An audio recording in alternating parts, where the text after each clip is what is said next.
Notre secours est dans le nom du Seigneur qui a fait le ciel et la terre. Nous avons terminé les généalogies, on va commencer l'action. Mais le chroniqueur a sa manière bien à lui d'y aller pas à pas. Le livre des chroniques veut faire les choses bien. Et il a raison. Il a commencé par redonner une carte d'identité à chacun des citoyens possibles de Jérusalem, et maintenant il va vous parler de la manière dont Jérusalem a été repeuplée. Et c'est ainsi qu'au début de ce chapitre 9, vous aurez la longue liste des personnes à être venues d'exil pour repeupler Jérusalem. Alors vous allez me dire, c'est un peu curieux parce qu'avec les généalogies, on était avant l'exil, on n'a même pas encore parlé des rois, et voilà que maintenant tout de suite, on fait un bond et on est après l'exil. Ah oui, mais souvenez-vous de ce que je vous ai dit. On n'est pas dans un livre d'histoire, on est dans un livre qui réécrit l'histoire pour se la réapproprier. Et là, en fait, de manière évidente, le chroniqueur est en train d'écrire à un peuple traumatisé par l'exil. Donc il veut s'occuper d'eux. Il commence par leur redonner une espérance. Il leur rappelle que oui, c'est bon, calmez-vous, il y a eu l'exil, mais on a repeuplé Jérusalem. Et une fois qu'il les a consolés, là, on peut retourner en arrière et réouvrir cet épisode douloureux de l'histoire d'Israël, la royauté. Et je dis douloureux parce que malgré tous les fastes de Salomon et la bravoure de David, la royauté n'a pas empêché la destruction du temple et l'exil. Et d'ailleurs, la manière dont, après avoir parlé du repeuplement de Jérusalem, on va revenir en arrière pour rouvrir l'épisode de la royauté, c'est pas tout à fait un hasard, on va commencer par Saül. Alors là, avant de râler, vous allez vous apercevoir qu'on va réouvrir cet épisode en rappelant la généalogie de Saül, encore une. Mais c'est tout l'art littéraire, la beauté des transitions bien amenées. On passe des généalogies à maintenant l'histoire avec ce petit épisode charnière. Mais vous sentez aussi que commencer avec Saül, c'est vouloir aborder la royauté sous l'angle de l'échec. 1 Chroniques, chapitres 9 et 10.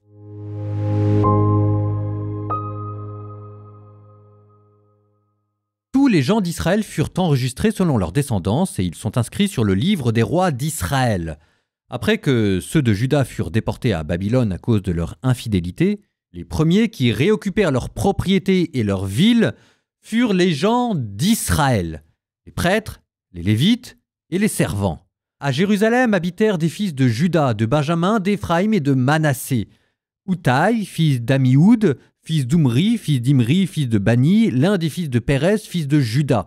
Parmi les gens de Shilo, Azaïa, le premier-né et ses fils. Parmi les fils de Zéra, Yéhouël et leurs frères, soit 690. Parmi les fils de Benjamin, Chalou, fils de Meshulam, fils de Odaouaïa, fils de Hachénoua, Yimneia, fils de Yéroam, Éla, fils d'Ouzi, fils de Mikri, Meshulam, fils de Shephatia, fils de Réouël, fils de Yibnia. Leurs frères, selon leur descendance, étaient 956. Tous ces hommes étaient chefs de famille, chacun dans sa propre famille. Parmi les prêtres, Yedaïa, Yeroyarib, Yakin, Azaria, fils de Elkia, fils de Meshulam, fils de Sadok, fils de Merayot, fils d'Aïtoub, recteur de la maison de Dieu. Adaïa, fils de Yéroam, fils de Pachéour, fils de Malkia, et Masaï, fils d'Adiel, fils de Yazéra, fils de Meshulam, fils de Michilémite, fils d'Imer. Leurs frères, chefs de famille, étaient 1760 de vaillants guerriers chargés du service de la maison de Dieu. Parmi les Lévites, Shemaïa, fils de Hashboub, fils d'Azrikam, fils d'Ashbaïa, ils étaient fils de Merari. Bakar, Eresh, Galal et Matania, fils de Mika, fils de Zikri, fils d'Azaph, Obadiah, fils de Shemaïa, fils de Galal, fils de Yedoutoun et Berekia, fils d'Aza, fils d'Elkana, qui habitaient dans les villages des Nétophatites. Les portiers, Shaloum, Akoub, Talmom, Aïmam et leurs frères. Shaloum était le chef. Jusqu'à présent, à la porte du roi, à l'Orient, ce sont eux les portiers des camps des Lévites. Shaloum, fils de Coré, fils d'Ébissaph, fils de Coré et ses frères les Coréites, de la même famille, étaient préposés au service du culte pour garder le seuil de la tente, de même que leur père avait été préposé au camp du Seigneur pour en garder les accès. Pinas, fils d'Éléazar, avait été autrefois leur chef. Le Seigneur était avec lui. Zacharie, fils de Méchélémia, était portier à l'entrée de la tente de la rencontre. Tous ces hommes avaient été choisis comme portiers des seuils. Ils étaient 212. Ils étaient enregistrés dans leur village, Ce sont eux que David et Samuel le voyant avaient établis dans leur fonction permanente. Eux et leurs fils étaient préposés aux portes de la maison du Seigneur, de la maison de la tente, selon leur tour de garde. Les portiers se tenaient aux 4 points cardinaux, à l'est, à l'ouest, au nord et au sud. Leurs frères qui résidaient dans leur village venaient de temps en temps se joindre à eux pour une semaine. Les 4 chefs des portiers, eux, exerçaient leurs fonctions en permanence. C'étaient les Lévites qui étaient préposés aux salles et aux trésors de la maison de Dieu. Ils passaient la nuit aux alentours de la maison de Dieu, car ils avaient la garde et en assuraient l'ouverture chaque matin. Certains d'entre eux étaient préposés aux objets du culte. Ils en faisaient le compte lorsqu'ils les entraient et ils en faisaient le compte lorsqu'ils les sortaient. D'autres étaient désignés comme responsables des objets, de tous les objets du sanctuaire, ainsi que de la fleur de farine, du vin, de l'huile, de l'encens et des aromates. C'étaient des fils de prêtres qui préparaient le mélange pour les aromates. L'un des Lévites, Mattathia, le premier-né de Shaloum le Coréite, était chargé en permanence de la confection des galettes cuites à la plaque. Parmi leurs frères, c'étaient des fils des Kéhatites qui étaient chargés des pains à disposer en rangée chaque sabbat. Il y avait aussi les chantres, chefs de famille lévitiques, logés dans la salle de la maison et exempts de tout service, car ils étaient à leur office jour et nuit. Tels étaient les chefs de famille lévitiques selon leur descendance. Ils étaient des chefs, ils habitaient Jérusalem. À Gabaon habitaient les pères de Gabaon, Yehiel, dont la femme s'appelait Maaka, son fils premier-né Abdon, ainsi que Sour, Kish, Baal, Ner, Nadab, Gédor, Aïo, Zacharie et Miklot. Miklot engendra Shiméam. Ceux-ci, contrairement à leurs frères, habitant Gabaon, habitaient Jérusalem avec leurs autres frères. Ner engendra Kish, Kish engendra Saül, Saül engendra Jonathan, Malkishua, Abinadab et Eshbaal.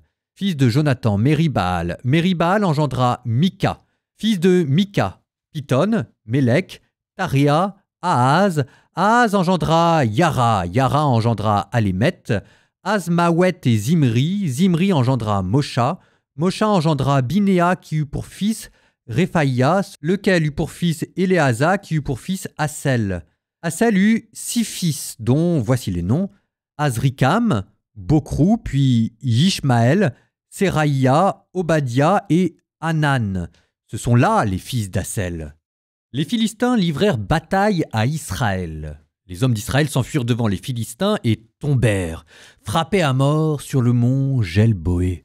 Les Philistins, dans leur poursuite, serrèrent de près Saül et ses fils. Ils frappèrent Jonathan, Aminadab et Malkishua, les fils de Saül.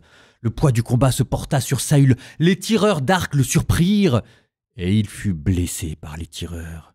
Saül dit à son écuyer: « Tire ton épée et transperce-moi, de peur que ces incirconcis ne viennent se jouer de moi. » Mais son écuyer refusa tant il avait peur. Alors Saül prit son épée et se jeta sur elle. Quand l'écuyer vit que Saül était mort, il se jeta lui aussi sur son épée et mourut. Ainsi mourut Saül avec ses 3 fils, et en même temps moururent tous les gens de sa maison. Tous les hommes d'Israël qui étaient dans la vallée virent que leurs troupes avaient pris la fuite et que Saül et ses fils étaient morts. Ils abandonnèrent leur ville et s'enfuirent. Alors les Philistins vinrent s'y installer. Le lendemain, les Philistins, venus pour dépouiller les morts, trouvèrent Saül et ses fils gisant sur le mont Gelboé. Ils le dépouillèrent, emportèrent sa tête et ses armes. Puis ils envoyèrent à la ronde dans le pays. Des Philistins portaient la bonne nouvelle à leurs idoles et au peuple. Ils déposèrent ses armes dans la maison de leur Dieu, et son crâne, ils le clouèrent dans la maison de Dagon. Tous les gens de Yabesh, de Galaad, apprirent tout ce que les Philistins avaient fait à Saül. Alors tous les hommes de valeur se mirent en route. Ils enlevèrent le corps de Saül et ceux de ses fils et les apportèrent à Yabesh. Puis ils ensevelirent leurs ossements sous le térébinthe de Yabesh et jeûnèrent pendant 7 jours. Ainsi mourut Saül, parce qu'il s'était montré infidèle envers le Seigneur. Il n'avait pas gardé la parole du Seigneur, il avait même interrogé la nécromancienne et l'avait consultée. Il n'avait pas consulté le Seigneur, qui le fit mourir et qui transféra la royauté à David, fils de Jessé.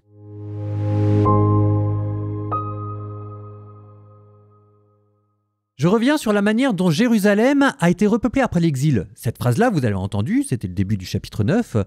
Après que ceux de Juda furent déportés à Babylone à cause de leur iniquité, les premiers à repeupler Jérusalem furent les prêtres, les lévites et les servants de l'autel. Cette phrase, vous l'avez entendue, mais elle vous rappelle, à nouveau, des fois qu'on l'aurait pas compris, on va commencer à parler de la royauté, parce que Juda, c'est quand même la tribu royale par excellence. On commence par vous rappeler qu'ils ont failli. Et ensuite, on vous rappelle une deuxième chose, c'est que les premiers qui sont revenus à Jérusalem pour la repeupler, bref, ceux qui ont tenu la baraque pendant l'exil, si je puis me permettre de parler familièrement, ce sont les prêtres, les lévites. Est-ce que tout le monde voit le glissement qui est en train de s'opérer ? La continuité qui est en train d'être proposée pour ce nouveau peuple qui retourne à Jérusalem, c'est pas la lignée davidique, c'est pas Juda, c'est pas la monarchie, c'est la tribu de Lévi, le culte, le temple. C'est ça ce que ça veut dire. Ce qu'on vous propose, c'est de passer d'une monarchie à une théocratie. Désormais, la structure, la colonne vertébrale, ce sera la tribu de Lévi.